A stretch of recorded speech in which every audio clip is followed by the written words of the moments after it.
If you ever wonder what it's like to grow as a small YouTube channel, today I'm going to share to you what my journey's been and what are the things that helped me grow. I'm a small YouTube channel. I've been in YouTube for only 2 months, and I'm going to show you all the things that I've gone through and the things that have personally helped me get more motivated and create better content and progress in this journey. There's a lot of channels out there that have huge amounts of followings that talk about this already, and I appreciate all their advice. But sometimes I think it's best to actually hear what people are doing as small content creators, because it's a completely different experience from when you're already established. And true, they have gone through this process, but I think it's valuable to show what a questioning YouTuber looks like, what are the pitfalls that we've experienced, and how do we get through these things when we're in the process.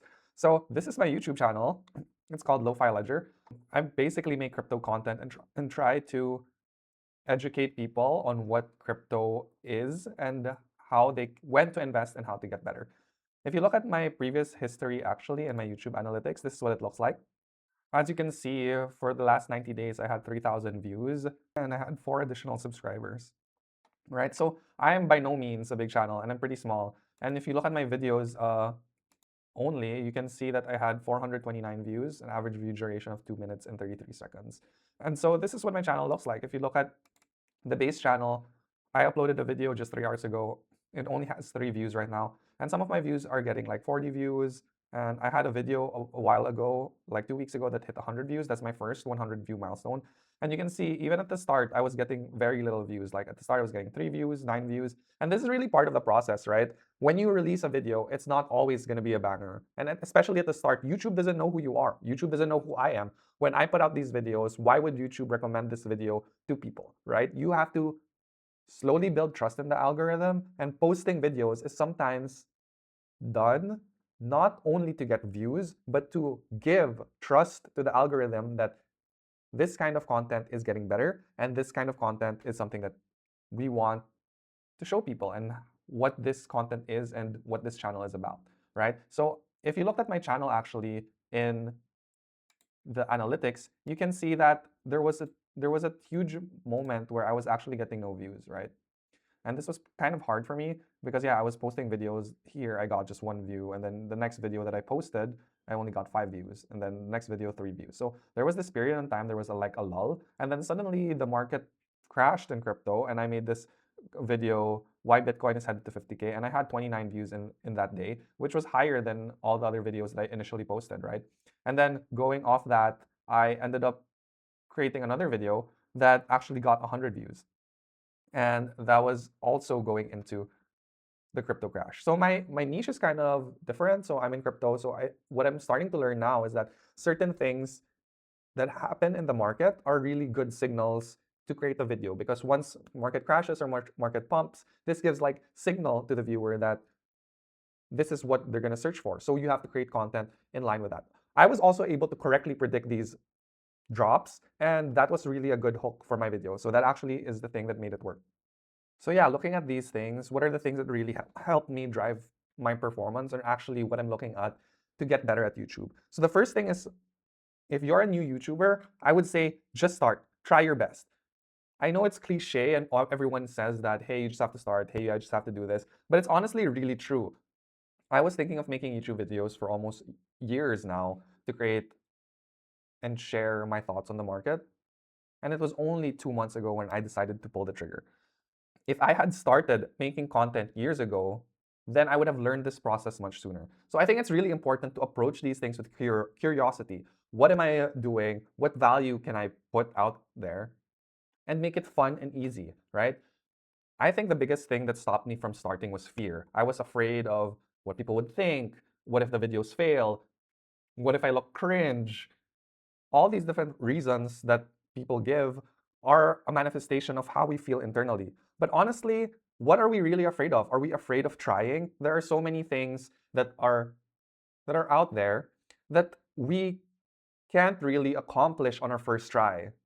So might as well try now.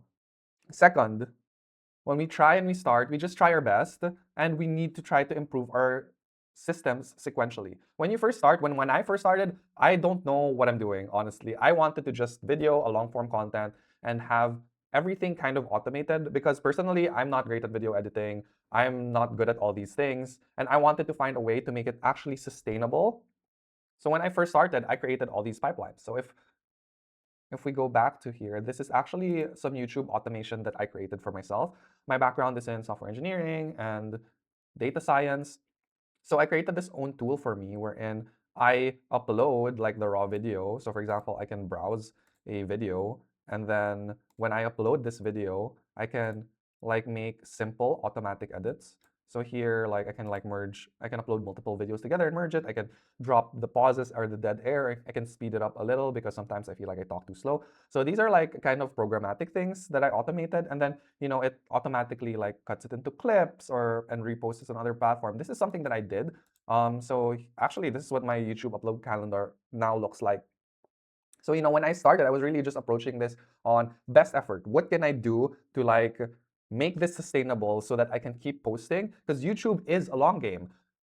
I'm probably not gonna get a big audience until 1 or 2 years. So now being 2 months in, I have 10 months left for that first year milestone, and I have like 22 months for the 2 year milestone. I have to find a way to create this in a sustainable manner so that I don't burn out, so that I can push content while I'm still working a full-time job.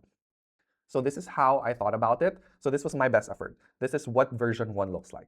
But obviously, I have to improve this process sequentially. After I've did all of this, I've figured out the process. I then think, what are the things that are missing in my process? What are the things that I can improve on? Because a 1% improvement in my process over these 2 years will give me such high leverage. A 1% improvement every day for a year, people think it's 365% improvement. No, it's actually 3,000%. These things are exponential, they're not linear. So right now, there are still many things that I have to work on. One, when I create these automated pipelines, it does create research on what they're the like best trending video titles, but I found out a lot of them seem like they're clickbaity. And I think I'm not normalizing it across like days. So I might try to way to improve my research function. But secondly, I'm also trying to figure out how to improve my hooks, right? So what I figured out is like majority of the traffic drops at the first few seconds of the video. So how do you create something that stays with people in the first 30 seconds of the video, right? Third, third, I guess don't give up, don't burn out, and create systems wherein it'll be easy for you to do YouTube, and it'll be sustainable for you to do it over the long run. I created this content pipeline system, but you might have your own system. You will have varying degrees of opportunity and effort level that you can invest into your YouTube journey. As people, we can only go 100% so many times before giving up, right? 100% is giving it your all, but you always still have the next day. What is the amount of effort that we can realistically put into this, sustain it, and approach it in a way that's fueled with passion, curiosity, and fun, rather than something that, oh, if this flops, my self worth will go down. Oh, if I do 5 hours of editing and the next day I get little views, I had wasted all this time. We have to find a way to create this system and keep doing it without giving up. In my own personal career, I actually graduated as a psychology major, and I ended up career switching to data science, machine learning, and software engineering. I knew nothing at that time, but I feel like this was the only way for me to advance my life in a meaningful way. There was actually not much opportunities in psychology. So when I career shifted and studied all these things, I had 150 job application rejections for my first data science job, but it only took one application for it to work out. And once that first application got me hired, my career went super fast. I had like 6 promotions in a year, and I'm actually in a pretty good place right now. So if I had given up on the 130th job application, maybe I wouldn't have been able to career shift at all, and I would have like wasted all that time. So sometimes you do have to believe that the road is paved, that there is an opportunity that we can walk through and it'll all work out. But we have to be able to put in the effort, create these systems to slowly improve and keep doing it until it works out. I think that eventually this will work out. I'm gonna try to post for at least a year and see how my channel grows. So I actually have this YouTube tracker, right? So I'm gonna try to post here my wins. And right now I only have two. I only started May 30. started is a win for me. I was able to start my YouTube journey, even though I've been thinking about it for years. Sometimes just posting that first video is a win, right? And then just a few days ago, I was able to get my first video with 100 views. And now I'm putting in a milestone for my next 1,000 views, right? So it's important to be grateful, celebrate your wins, do things sustainable, approach things with curiosity, and hopefully we can create something sustainable and grow to the level that we want to grow.